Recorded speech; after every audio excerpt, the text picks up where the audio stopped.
السلام علیکم دوستو، امید کرتا ہوں تمام دوست احباب خیر یافیت ہوں گے۔ آج کی ویڈیو بہت اہم ہے، خصوصاً اطباء کرام کے لیے، یہ جن کے سوالات تھے کہ مزاج اصل میں ہے کیا چیز۔ مزاج کو سمجھنا بہت ہی آسان ہے۔ انشاءاللہ آج کی اس ویڈیو کے توسط سے مزاج کے متعلق مکمل طور پر جانکاری میں دینے کی کوشش کروں گا۔ تو چلیے شروع کرتے ہیں۔ مزاج اصل میں، مزاج سے پہلے جن باتوں کا آپ کے لیے جاننا انتہائی ضروری ہے، سب سے پہلے میں وہ ڈسکس کروں گا۔ بیسیکلی ارکان جو ہیں، جس کو ہم آگ، ہوا، مٹی، پانی کے نام سے جانتے ہیں، یہ مادے کی چار حالتیں جس کو ہم کہہ سکتے ہیں، جس طرح ٹھوس، مائع اور گیس۔ ٹھوس، مائع اور گیس مادے کی جو چوتھی حالت ہے اس کو ہم پلازم بولتے ہیں۔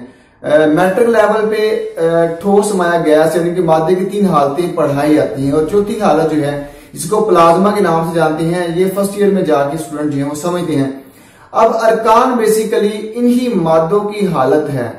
اصل میں جس طرح ایلیمنٹس جو ہیں، اب ایلیمنٹس میں اور ارکان میں تھوڑا ڈیفرنس ہے، یعنی کہ جو ارکان ہیں وہ بیسیکلی جتنے بھی جو ایلیمنٹس ہیں ان کی حالتیں آگے ارکان کی ہو سکتی ہیں۔ جس طرح ہم کہتے ہیں کہ ایلیمنٹس جو ہیں بیسیکلی 118 کے لگ بھگ ہیں جو کہ ڈسکورڈ ہیں۔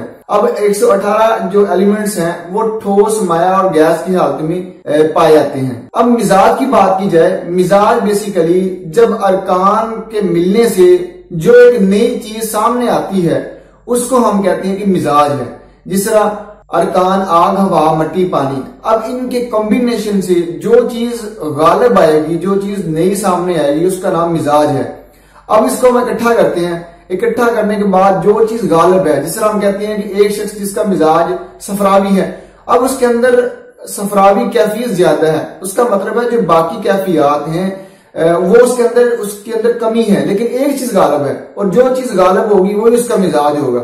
اس کی دوسری مثال ہم لیتے ہیں، جس طرح ہم کہتے ہیں کہ ایک سبزی جس کا مزاج، ہم کہتے ہیں کہ ایک گوبھی جس کا مزاج سرد خشک ہے، اب اس کا مطلب ہے کہ اس کے اندر سوداویت کی زیادتی ہے، لیکن اس کا قطعاً مطلب یہ نہیں ہے کہ اس کے اندر صرف اور صرف سوداویت ہی پائی جاتی ہے، یعنی کہ اس کے اندر صرف سردی خشکی ہی پائی جاتی ہے، لیکن جو اس کے اندر باقی کیفیات ہیں، یا اس کے اندر باقی اگر ارکان کی بات کی جائے، یا اس کے اندر باقی کیفیات کی بات کی جائے، یا اس کے اندر جو کیموس بنے گا، یعنی کہ جو باڈی میں جا کے کیفیت یا پھر جو اخلاق پیدا ہوں گے، اس میں ایک چیز غالب ہوگی، جس کو ہم سودا اپنی زبان میں ہم کہتے ہیں، اپنی طب کی جو ٹرم ہے اس طرح میں اس کو ہم سودا کہتے ہیں، لیکن اس کا قطعاً مطلب یہ نہیں ہے کہ اس کے اندر صفراوی، بلغمی اور باقی جو کیفیات ہیں وہ نہیں ہے، یقیناً ہے، لیکن ایک چیز جو ہے اس کا غلبہ ہے، اور جو چیز غالب ہوگی وہی چیز کا اس کا مزاج ہوگا۔ جس طرح ہم نے کیٹاگرائز کر دیا ہوگا کہ جس میں چار مزاج ہیں،